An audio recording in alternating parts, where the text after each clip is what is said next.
Buonasera e benvenuti al TG Sicilia, le principali notizie di oggi. Incendi nel Messinese, la pioggia delle ultime ore mette fine all'emergenza costata un incessante lavoro ai vigili del fuoco e forestale. 150 le famiglie evacuate, è cominciata la conta dei danni nelle zone più colpite. Chiede la scarcerazione per motivi di salute, illegale della giudice Saguto, arrestata ieri dopo la condanna per corruzione. Per la Cassazione ha gestito in modo clientelare i beni confiscati alla mafia. Per la Regione è confermato, si faranno 2 termovalorizzatori a Palermo e Catania, Nodi Legambiente che insiste sul riciclo. Intanto abbandonare la spazzatura per strada, anche sacchetti, diventa un reato penale. Chi lascerà in giro piccoli rifiuti pagherà una multa. Il ponte sullo Stretto al centro della politica regionale. Favorevole Lombardo, leader degli autonomisti dell'MPA, freschi del patto con la Lega. Nel PD il sì di Caracolici mette a soqquadro il partito che rimane ufficialmente contrario. Catania, nell'ex Palazzo di Cemento, a Librino, 96 famiglie sono rimaste di nuovo senza l'ascensore per l'ennesimo guasto.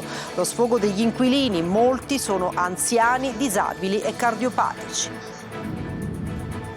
Il calcio, Serie C, nell'anticipo di ieri il Messina pareggia in casa del Picerno, 1-1 il finale. E domani tocca al Catania che contro il Taranto vuole tornare a vincere al Massimino. La pallavolo esordio della Saturnia domani in Superlega, ai nostri microfoni il palleggiatore Orduna, pronti per conquistare la salvezza nel campionato più difficile del mondo.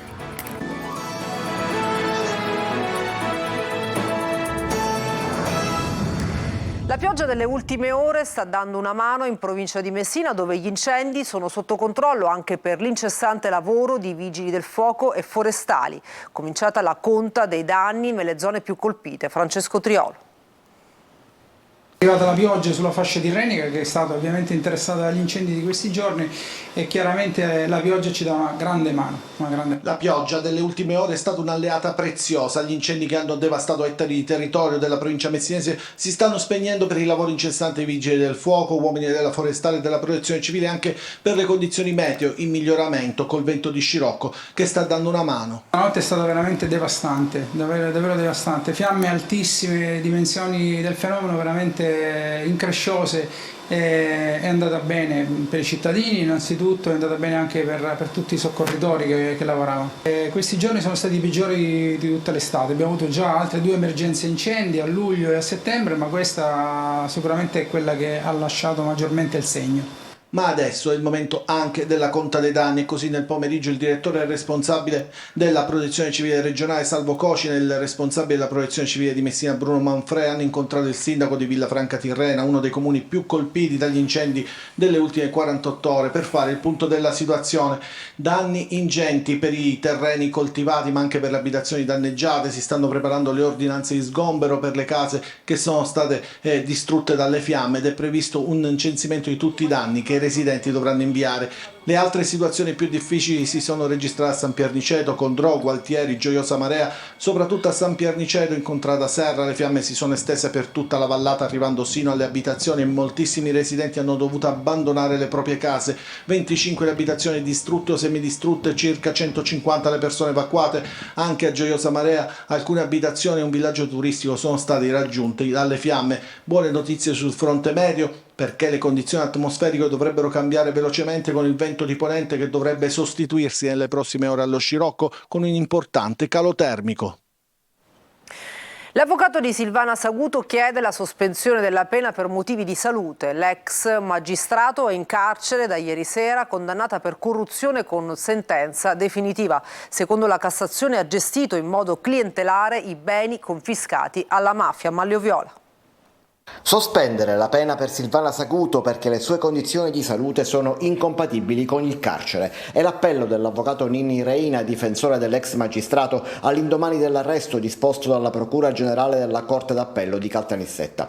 Per la Saguto si sono aperte ieri sera le porte del carcere del Pagliarelli, così come per il marito Lorenzo Caramanna, che dovrà scontare 6 anni e 1 mese. La giudice è stata prelevata dai finanzieri in una clinica ed è stata condotta in carcere nonostante il ricovero risalente a 3 giorni fa, legato sembrerebbe a un grave stato di depressione. L'ordine di arresto è stato emesso dopo la sentenza della Corte di Cassazione, che sembrava aver rinviato il carcere per tutti i 4 imputati principali del processo. Secondo la Procura Generale di Caltanissetta, invece, le parti della sentenza annullate dalla Cassazione sono residuali, così come i ricalcoli di pena che dovranno essere fatti. In nessun caso si potrà scendere sotto i 4 anni e dunque scatta l'arresto per esecuzione pena. Questo riguarda la giudice, la cui pena da scontare è 7 anni e 10 mesi per corruzione, il marito che dovrà scontare 6 anni e 1 mese, gli ex amministratori giudiziari che la magistrata avrebbe favorito in cambio di regali e denaro, Carmelo Provenzano e Gaetano Cappellano Seminara, che hanno avuto combinate pene rispettivamente a 6 anni e 8 mesi e 7 anni e mezzo. Nel carcere di Rebibbia si è costituito il professor Carmelo Provenzano, mentre l'avvocato Gaetano Cappellano Seminara si è costituito nel carcere di Bollate. Ma la battaglia legale non finisce qui. L'avvocato ha fatto subito ricorso anche contro la decisione della Corte di Caltanissetta, contestando la ricostruzione della pena fatta dalla Corte d'Appello. Secondo l'avvocato potrebbe esserci un riconteggio della pena ancor più sostanzioso e quindi non scatterebbe di conseguenza l'arresto, così come era sembrato subito dopo l'emanazione della decisione della Suprema Corte. Questione rifiuti, la Regione conferma sì ai termovalorizzatori. 2 impianti saranno realizzati a Catania e Palermo. Rimane il no di Legambiente, che punta al riciclo. Eva Spampinato. Un dibattito lungo una vita che potrebbe risolversi, almeno sulla carta, con un parere entro poche settimane.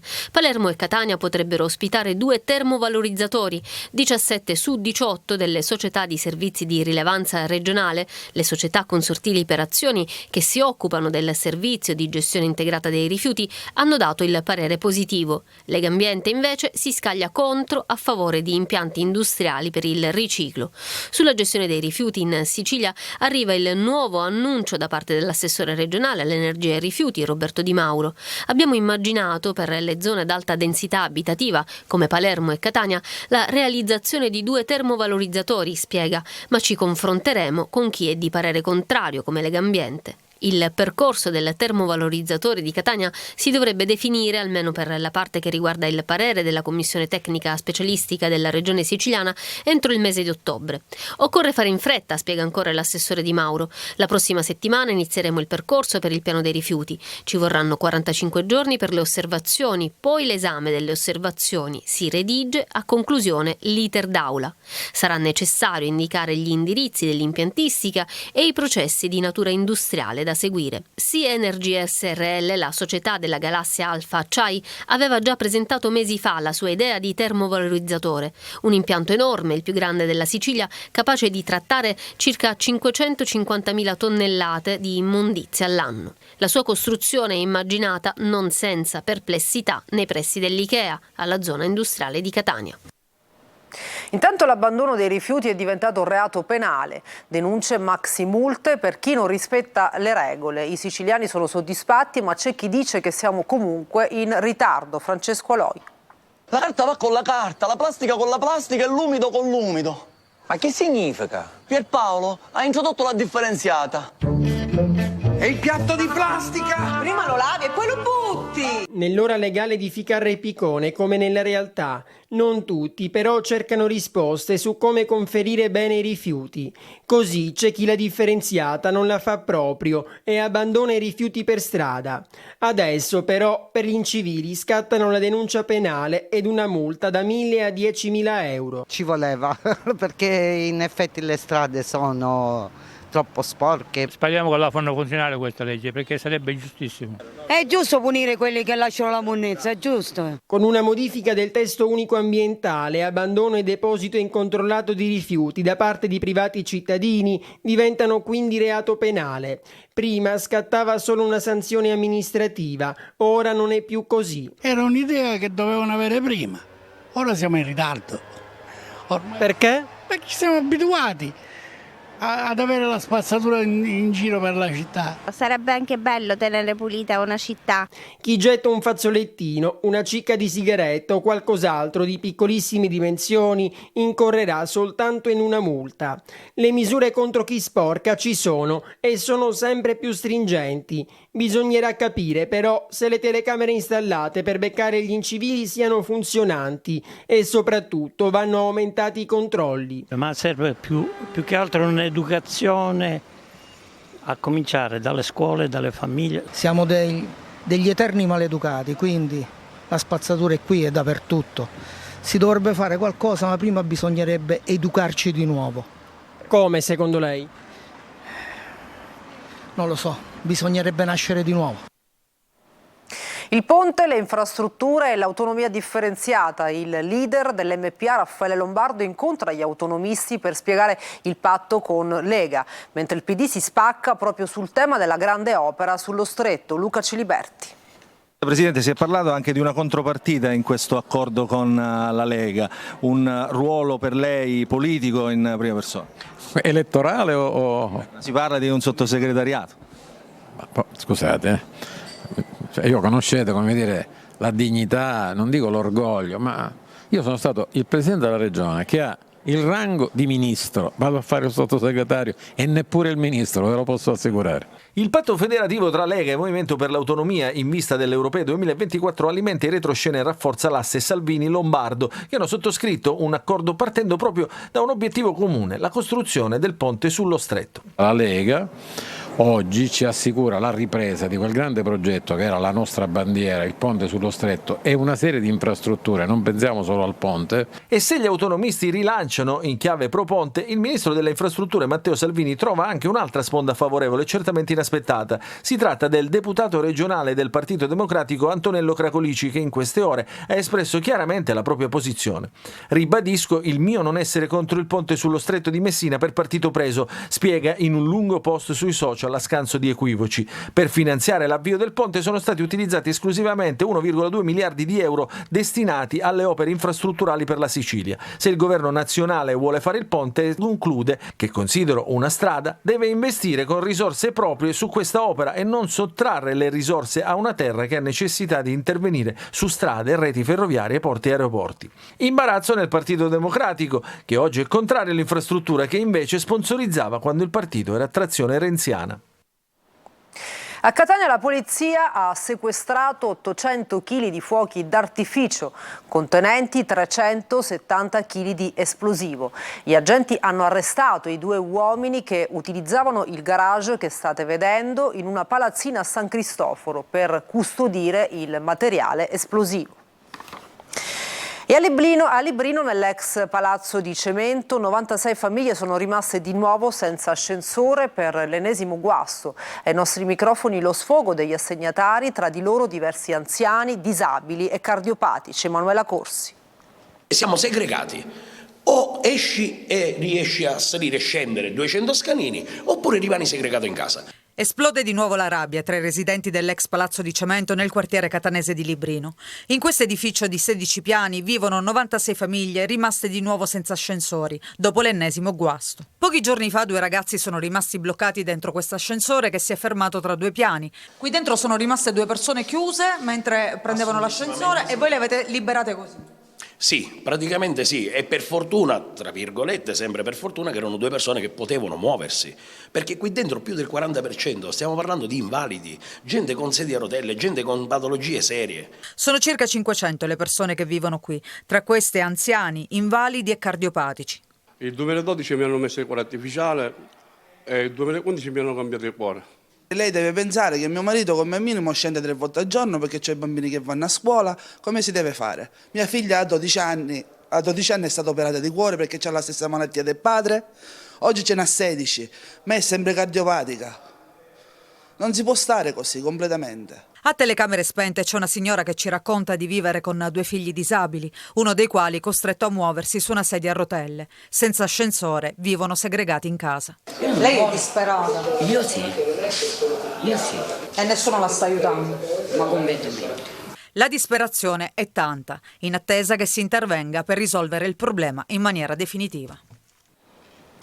A Catania, nel carcere di Piazza Lanza, un detenuto ha tentato di strangolare un agente di guardia che avrebbe tardato a rispondere a una sua chiamata. Fortunatamente l'agente è riuscito a bloccare l'aggressore e a dare l'allarme.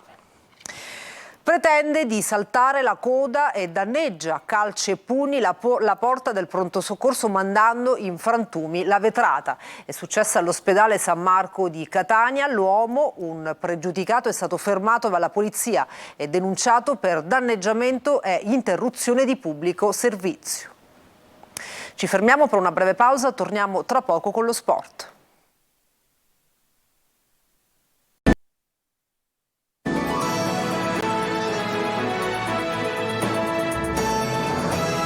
Bentornati al TG Sicilia, adesso il calcio, pareggio 1-1 del Messina nella trasferta di Picerno nella 9ª giornata del campionato di Serie C.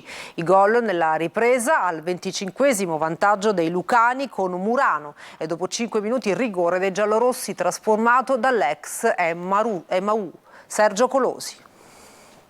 Un Messina aggressivo e volenteroso lascia Picerno con un punto pesante nella partita in cui mancano 3 titolari, troppi per l'organico giallorosso, e 2 giovani, Salvo e Darini, sono all'esordio.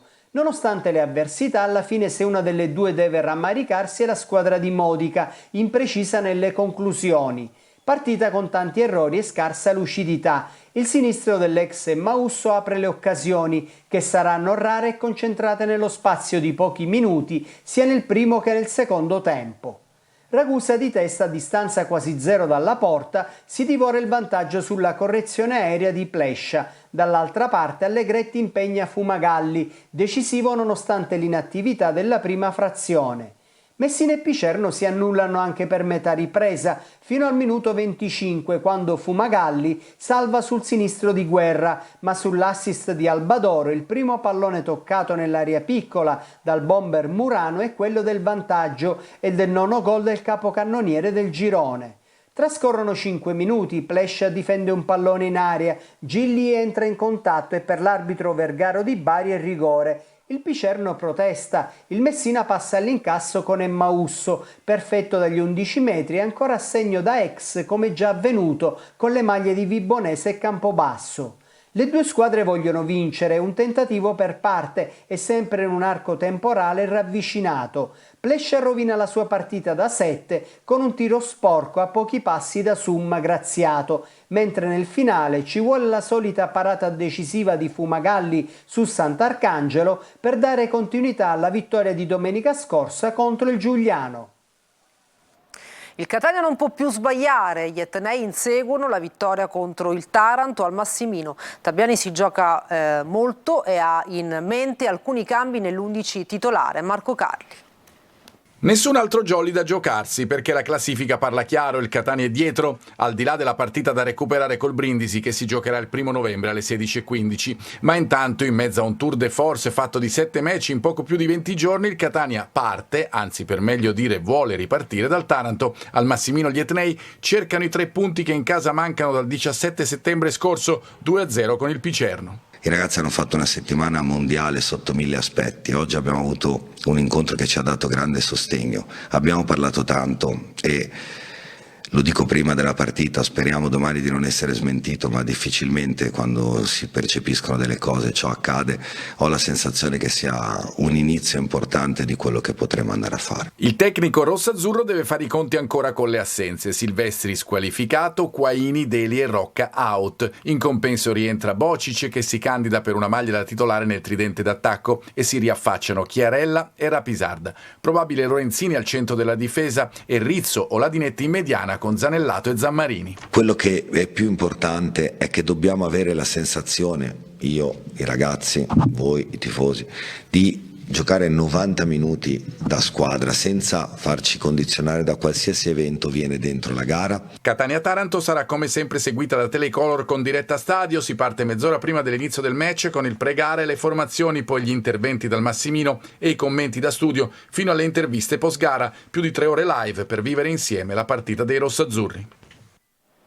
E adesso la pallavolo, la Saturnia domani esordisce in Superlega in casa dei campioni del mondo di Perugia. Il capitano Orduna parla ai nostri microfoni nel corso di preview. Vogliamo centrare l'obiettivo salvezza, dice. Ascoltiamolo nel servizio di Marco Carli. È tutto pronto in casa Saturnia Farmitalia. L'esordio domenica alle 20 in casa di Perugia. La squadra che detiene il titolo di campione del mondo per club non segna solo l'inizio della Superlega per la stagione attuale, ma anche il ritorno della città etnea nella pallavolo che conta, e conta in tutti i sensi perché il campionato italiano è il migliore del mondo. Lo stimolo è molto alto, chiaramente come dici te il campionato italiano è secondo me quello più forte al mondo, oltre a quello della Polonia, che noi siamo stati a fare il torneo là, e la Russia. Sono dei 3 paesi dove i tornei sono più forti, però in Italia se tu guardi le squadre sono tutti i giocatori più forti al mondo sono qui, quindi come spettacolo, come livello è molto alto. L'argentino Orduna è da 16 anni in Italia e proprio da Catania aveva iniziato quando era giovanissimo. Adesso è chiamato a fare il meglio per una città che ha sempre apprezzato e seguito questo sport. Perugia è la prima difficilissima tappa, ma già domenica prossima si gioca al Palacatania con Cisterna, squadra che insieme ad altre rientra nel novero delle rivali per la salvezza, dei ragazzi guidati da Cesar Douglas. Noi dobbiamo pensare settimana a settimana, no? È l'avversario che arriva, ok, qua cosa possiamo fare e giocare. Esatto. Però poi sulla carta chiaramente ci sono le prime 5, diciamolo così, e poi guardando il roster delle squadre credo che Cisterna, Padova, Taranto sono squadre che possono essere simili a noi, però poi non è detto che vai a giocare contro Monza, vai a giocare con Milano, vai a giocare con Verona e te la giochi alla pari. Il nostro primo obiettivo è la salvezza e giocare tutte le partite, quindi da lì in poi punteremo un po' più in alto. E per stasera ci fermiamo, grazie per averci seguito e buona serata.